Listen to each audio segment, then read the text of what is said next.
November 2024. We are ever edging closer to the end of the year as we bid the year goodbye and prepare ourselves for 2025, inshallah. Now, this is the new dawn on a day that the Catholic bishops continue to face criticism from President William Ruto's lieutenants following their sentiments in regards to the state of the nation. Remember, last week the Catholic bishops, the Kenya Conference of Catholic Bishops, did issue a statement decrying the state of affairs in the country, from matters CBC to this matters security and even the rollout of the Social Health Authority. Now, since then, President William Ruto, in what looked like firing back at the bishops on Friday, said some of the clergymen in the country are not as qualified as they should be. But in a change of tune on Saturday in Embu County, President William Ruto acknowledged the challenges faced, or we face, or the country, or the challenges that the country faces. Now, since then, President William Ruto went ahead on Sunday to attend a service at a Catholic church in Soweto, and thereafter making contributions that all amounted to around 5.3 million Kenya shillings, of course, in different phases. And that is in complete disregard of his own directive that he gave on the 5th of July, 2024, banning church harambees and any donations. Now, since that day, just 2 days ago, the church, especially that particular church, has been under pressure to decline those contributions made by President William Ruto and the governor of Nairobi County, Arthur Johnson Sakaja. And indeed, the prayers of many Kenyans were heard yesterday when Archbishop, Most Reverend Philip Anyolo, did decline the donations by President William Ruto, saying they will not accept it, and any donation that had already been transferred to the church or given to the church will be refunded. That again throws a spanner into the works amid ongoing sort of war of words between the government and members of the clergy, the men of cloth. Now, yesterday we saw clergymen from SCK coming to the support of their Catholic counterparts, even as they continue to face criticism from President William Ruto's close allies, led by Deputy Speaker Gladys Bose-Shule, who argues that the bishops had other avenues to use in addressing their concerns, and they could have gone to status to meet the head of state. But their SCK counterparts say the Catholic bishops were well within their rights, and in fact they themselves are calling on the government to keep their promises. Archbishop Jackson Ole Sapet says the government is yet to do enough to steer the economy of the country in the right direction, and that the president has to do more. Of course, more than his lieutenants attacking the men of cloth, who are yet again defended by ousted Deputy President Rigathi Gachagua on Sunday during a church service at PCA Mutero Church in Kajiado County. Kajiado then, the ousted Deputy President then as well taking a swipe or taking a dig at President William Ruto and his administration, telling them, if at all is the problem, then lower the taxes. If at all is the problem, then finish the development projects, ensure roads are constructed, and all that. Now, well, apart from that, yesterday we saw the Council of Governors threatening to shut down operations within the devolved units if at all they will not receive funds. Remember, this is a stalemate in regards to the equitable shareable revenue to the county governments. The COG had reached an agreement with the national government for the national government to disburse 400 billion shillings. But an amendment was made by the National Assembly reducing that shareable revenue by 20 billion, meaning the counties were now set to get 380 billion, a move that was opposed by not only the COG but as well the Senate. There has been an ongoing mediation by an 18-member committee which is yet to yield any fruit, as they are yet to reach any agreement. Governors say that is hurting the operations within the devolved units. And within 30 days, if that particular stalemate will not be solved, then they'll be forced to shut down operations within county governments. They decry that the National Treasury has not also disbursed funds amounting to around 63 billion for October and November. And that is affecting operations, especially in the rolling out of the Social Health Authority. And of course, they say they are owed 9.1 billion by the now defunct NHIF.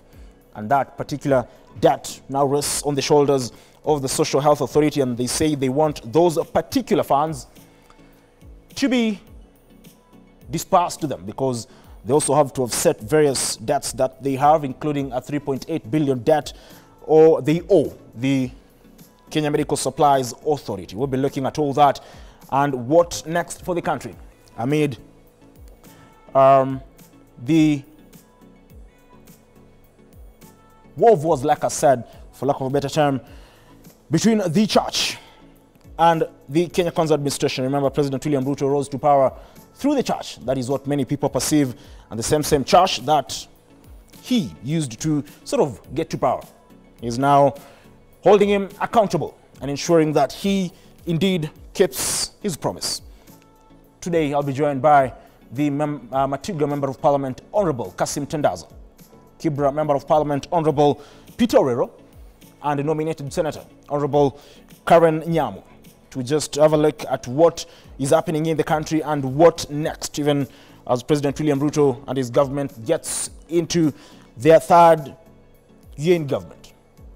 That will be this particular morning here on The New Dawn. But at this particular moment in time, I just want us to look at what is making headlines in the news this particular morning. And remember, you can watch this particular program live across our social media platforms at K24 TV. We begin our bulletin now, and the Anglican bishops and their Pentecostal counterparts have united in defending their colleagues from the Catholic Church over issues raised last week by the clerics that are affecting the nation. The leaders claim the government has failed to address thorny issues in the education and health sectors, creating a huge disconnect between itself and the common mwananchi. Meanwhile, the SCK Church has distanced itself from claims that it had separated itself from issues raised by the Catholic bishops, as Electine Odera now reports. The war of words between the government and the church seems to be unending. Today, the religious leaders have come back with renewed vigor, providing their Catholic Church colleagues a much-needed ally. Those from politically incorrect regions punished because of their political decisions. This is the Kenya we have. This is the Kenya we do not want. Addressing the media at St. Stephen's SCK Church in Kisumu, the clergy, led by Bishop David Kodia, said they sense a totalitarian system of governance, with the opposition caught in the mix of a failure to exercise its oversight role. Kenya has virtually receded to a one-party totalitarianism with no limit to presidential powers over every Kenyan living and yet to be born. The ineptitude expressed by the government with regard to lecturers' demands and reckless utterances by those in power is a clear indication of how to fail to lead. They have further sensed a sinister motive from the government, claiming it is hell-bent on crushing dissenting voices. The disappearance of many Kenyans through abductions and subsequent murders is something we must condemn as an affront to justice and social order in our country. Today, no single political leader from this region has the courage to point out these injustices. In solidarity with Catholic bishops, they have demanded that the government publishes a list of people convicted in mega corruption scandals, report on foreign travels, financial obligations of State House employees, including prayer warriors, report on the abolishing of First and Second Lady offices, among others. We are soon going to call for a national prayer to call all corrupt people into account And for those who fail, we will courageously declare a curse upon them, because they are the people that are denying Kenyans what they rightfully deserve by taking more to their own coffers. This pushing SCK Archbishop Jackson Ole Sapit to bow to pressure to defend their stance after claims that they were not in solidarity with the Catholic bishops. In a letter to newsrooms, Sapit affirmed that, and I quote, "We, the SCK, fully support the Catholic bishop's statement to the nation. We believe that the government is yet to turn around the country and steer it in the right direction," read part of the statement. Clerics from Pentecostal churches have also weighed in on the conversation, condemning the government for widening the disconnect between it and ordinary Kenyans. The church stands for harmony of all the Kenyan people, and the church is the conscience of the nation. So whenever we speak on behalf of many Kenyan people, and we speak as the voice of the church. Led by Federation of Evangelical Churches of Kenya General Secretary Bishop David Thigania, the clergy vowed that they will not be cowed in their quest to speak the truth.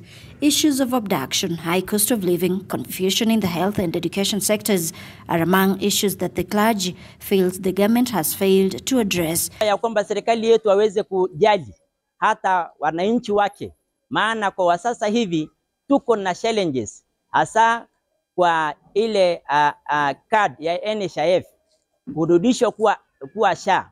Imekuwa ni tatizo kubwa kwa wananchi wengi kwa sababu majina yao hayako mahali pale. And as the clerics demanded that some government-allied leaders stop criticizing the church, today's statement is expected to elicit more reactions in the coming days, especially from the government. Now, governors are decrying delayed disbursement of funds, crippling their functions, or rather the implementation of the Social Health Fund amid an accrued NHIF debt of 9.1 billion. The counties further want KEMSA's debt settled fast to ensure medicines are available in health facilities across the country. Counties now want the government to expedite payment of NHIF debt totaling to 9.1 billion shillings, or to hospitals to facilitate full implementation of the Social Health Insurance Fund, which has been plagued by confusion since its rollout. Takriban milioni 14 ambao wako katika ule mpango mpya. Kasema 8,000 ni wale ambao bado wale ambao wamejisajili, lakini 6,000 ni wale ambao walitolewa kwa mpango wa zamani wa NHIF. Hili lingewezekana kwa urahisi kama county zingekuwa na fedha, kwa sababu bado tuna wale ambao wanaoitwa CHPs ambao wanahusika hasa katika kusaidia wananchi kujisajili. Basi tungetaka kuomba NHIF ikaweza kufanya haraka, SHA sasa ikaweza kulipa madeni haraka inavyowezekana. The primary healthcare forming the basis of the Social Health Authority and the Universal Health Coverage, the Council of Governors now want KEMSA's debt of 3.8 billion shillings settled to restock medicines in health facilities. What is owed to KEMSA by counties put together? It is a meager 3.8 billion. NHIF should pay KEMSA so that we can continue collecting drugs and pay us the balance. It will be easier for us. But all the time it is blamed on counties. We have not paid KEMSA. We are not having drugs in the facilities. While in actual sense it is the effort of all those other agencies to frustrate counties that has contributed to this. Further, the county bosses have questioned the low registration number of medical facilities under the Social Health Authority, limiting Kenyans' access to health facilities under the new health scheme. All the public facilities and the private facilities that are registered and licensed were a total of 48,000. But to date, the number of facilities that are operationalized by SHA is only 7,800, which is hardly 10%. So what about the other facilities that are ready for SHA and SHA has not rolled out? When patients go to those facilities, definitely they will not be able to access that because it is not available. At the same time, Kalin and FIDA Kenya want the authority to develop a reimbursement system for patients who have been using out-of-pocket expenses to foot bills since the SHA rollout. The Social Health Authority should operationalize feedback mechanisms and reimbursement systems for patients forced to make out-of-pocket payments since October. The transition to Social Health Insurance Fund must align with the principles of universal health coverage, reducing financial barriers, ensuring adequate resources, and protecting the rights of the most vulnerable. The current transition falls short of this dignity for the people they are meant to serve, and we therefore urge the Ministry of Health to take swift action in addressing these critical concerns. Last week, SHA CEO Elijah Wachira was suspended and sent on a 90-day compulsory leave to allow for investigations into his professional conduct and performance. Bentura Komboka for K24 TV, Nairobi. Now, Labour and Social Protection Cabinet Secretary Dr. Alfred Mutua has announced the commencement of the government's ambitious national job recruitment program aimed at securing overseas employment for both skilled and non-skilled Kenyans. The program, which officially begins on Wednesday at the Machakos Technical Institute, is expected to cover at least 20 counties in the first phase. Speaking during a meeting with the local recruitment agents partnering with the government to offer job opportunities, Labour Cabinet Secretary Dr. Alfred Mutua revealed that the first phase of the program, expected to end sometime in December, will be offering 20,000 jobs across different jurisdictions such as Poland, Kuwait and Jordan. The meeting with the recruiters, and we looked at, analyzed the jobs that we have demands for. When I say demands, means these are jobs that are available in the world that have been given to Kenyan government and Kenyan recruiters to give to Kenyans, or to employ for Kenyans to be employed in those positions. Mutua emphasized the importance of proper preparation ahead of the recruitment exercise, urging those planning to attend the interview to arm themselves with appropriate documentation. Go to the internet, to eCitizen, register your documents, register yourself, pay their 1,000 by M-Pesa, so that when you come, upata kazi ukienda, the DCI officer can pull your records from the computer, unafanya biometrics, unasonga mbele, so that you lessen work, so that you get your certificate, because you need that certificate of good conduct to unlock the next stage that you'll go to, so that within 2 to 3 weeks, we can be able to come to Jomo Kenyatta International Airport or Mombasa International Airport and bid you bye-bye as you go to get a new life where you'll be making money to help your family.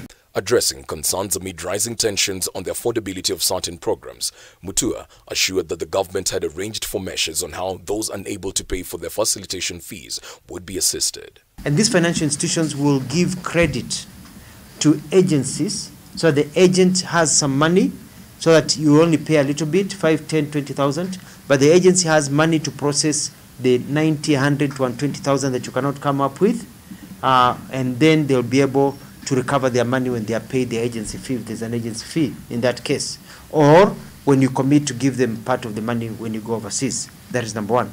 Number two, also, the financial institutions can also give money to people who are traveling. You open up a bank account with them, you give a commitment, a guarantee that you'll be able to pay back the money. You get 25, 30,000, and then you're able to use that money to process your documents, to process your ticket, and then you're able to travel. He, however, emphasized that there would be instances where one would be expected to cater for certain qualification provisions stipulated in the job contract, assuring Kenyans that the initiative is a job placement process upon qualification and not a job registration, as has been the case. This is not a job registration process. This is an interview and offer process. You will come, the ones who will be interviewed, the ones who will qualify, you'll be given a temporary or an initial job offer that will now allow you to start processing your documents, waiting for your contract to come. Kwa hivyo watu watakuja na wataenda nyumbani wamepata kazi. Wanangojea processing to get the final offer. Kwa hivyo hii si registration tutafutiwa kazi siku moja, hapana. Unakuja, unapata kazi siku hiyo, unarudi na kazi. The National Recruitment Drive underscores the government's commitment to addressing unemployment while leveraging global labor markets to provide opportunities for Kenyan citizens. Now, county bosses have threatened to shut down operations if an impasse on the stalemate between the National Assembly and the Senate is not found in due time. According to the governors, the delayed disbursement of funds due to the standoff is hindering provision of services across the counties. Now, Treasury and the Control of Budget did not escape the wrath of the county chiefs over the release of funds to the devolved units, with funds for the months of October and November amounting to 63 billion shillings yet to be released. With negotiations between the 18-member mediation committee hitting a dead end so far over a 20 billion shillings discrepancy in the equitable shareable revenue to county governments, Kenyans are at risk of bearing the brunt of the supremacy battles, with county chiefs now threatening to shut down operations if the standoff is not solved, citing lack of funds to run operations. The Council takes great exception to the National Assembly's decision to reduce the county equitable share by Kenya shillings 20 billion. Any reduction to county equitable share will negatively affect service delivery. We demand that the National Treasury immediately releases funds owed to counties, failure to which the county governments will have no option but to shut down operations completely.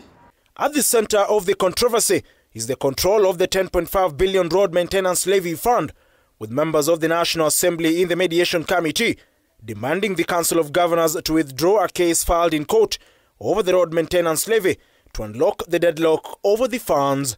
High Court Judge Lawrence Mugambi froze the 10.5 billion collected through the road maintenance levy, pending the determination of a case filed in court by the Council of Governors. Former Prime Minister Raila Odinga last week castigated MPs over their plot to control the road maintenance levy fund, arguing that the role of MPs is representation, legislation and oversight, and therefore the tussle to control the fund amounts to betrayal of the people. The National Assembly is going all out to reduce revenue allocation to counties in complete disregard of the Constitution and the recommendations of the Senate. The members of the National Assembly are also scheming to dip their fingers into more executive projects like road maintenance levy fund. Vowing to take action if the stalemate persists, the COG termed the Supplementary Appropriations Act of 2024 unconstitutional, as it is not based on the Division of Revenue Amendment Bill of 2024,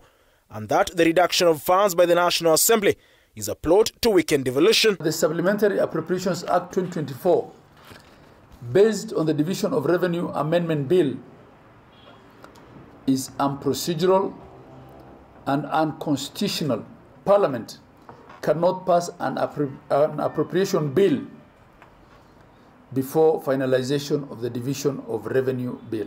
The Senate and the Council of Governors have further blamed the National Assembly over their decision to slash funds allocated to counties from 400 billion to 380 billion, with MPs citing fiscal deficit challenges following the withdrawal of the Finance Bill 2024.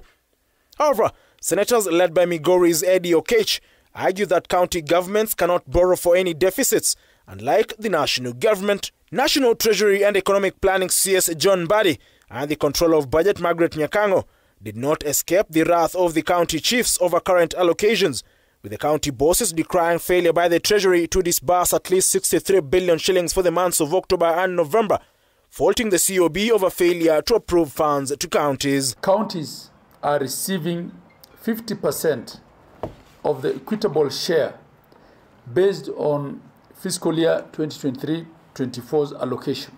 By December 2024, the 50% will have been exhausted, which means county governments will not receive any disbursements from January 2025. The delays by the Control of Budget to approve requisitions for the withdrawal of funds. We call upon the Control of Budget to stop being a bottleneck to this process and ensure counties access their funds. CS Mbadi on Thursday last week, while appearing before the National Assembly Committee on Finance, admitted to the funds yet to be disbursed, however, promising that they will be disbursed by the beginning of December. Ian Keitani, K24 TV, Nairobi. Well, indeed, very concerning state of affairs across the devolved units, and of course it's just a matter of time before we get to see what the National Treasury will do to avert a crisis across the 47 county governments in the country. On that note, we just take a brief breather. We'll be back with what is making headlines in the local dailies. Don't go away.